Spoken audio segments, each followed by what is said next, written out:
Joining us now, David Drucker, the associate politics editor at Roll Call. The president is out now touting his economic plans for the second term in this glossy new brochure that I guess is going to get mailed to several million households. Why now, David? Well, the president's taken a lot of flack from his own supporters, people in his own party, for not presenting a brand new second-term agenda. In other words, proposals that, maybe some proposals left over from the first term that he didn't complete, but things that are completely brand new. I'm actually surprised he didn't do it in his convention speech. It's something that I predicted, and I was wrong. The president has offered new goals, but he hasn't offered really new programs, and I think that the campaign must have felt that that idea was hurting him with voters, and so I think they're trying to move to correct it.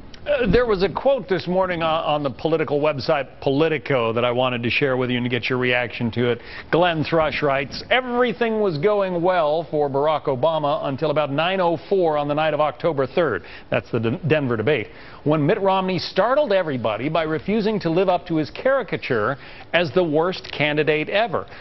Does that suggest that all of the negative advertising the president and his team had done sort of evaporated at that Denver podium?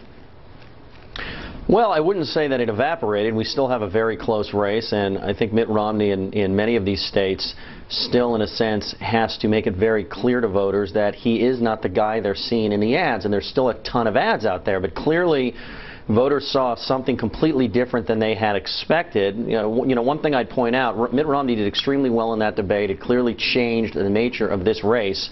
But you have to wonder, what if he had been able to present that kind of a picture to voters much earlier in the campaign?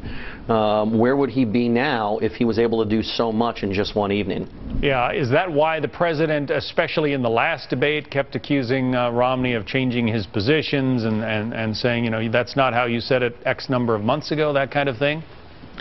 Well, look, the president's strategy from day one has been to disqualify Mitt Romney in the eyes of voters. It's not just to say that he's wrong, but to make him completely unpalatable so he's not a viable alternative. Now, I think that overall that strategy has failed, but it's something that the president and his team continue to stick to, and I think that's how they see themselves overcoming the first-term record and economic record, as many voters see it, which has clearly saddled the president. In fact, I think it shows you, in a sense, how good the president has done to defy gravity, given how people feel about the economy and the overall direction of the country, even though some of that polling is tightened in some areas. So look, I think that's the president's strategy. He's sticking to it. I think Mitt Romney is trying to present himself as somebody who has a second-term agenda that's going to work out better than the last 4 years, and we'll see how it works in the states that matter. And it's all about motivating the base at this point.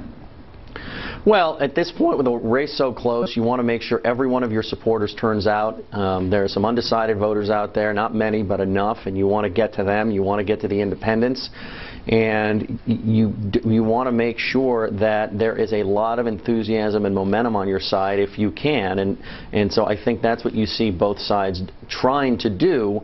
And especially when you have races that are going to be decided by just a couple of points, things like ground game and base enthusiasm and the general idea that you're a winner can really make a difference. All right, David Drucker from Roll Call. Going to be fascinating these last, well, less than 2 weeks, David.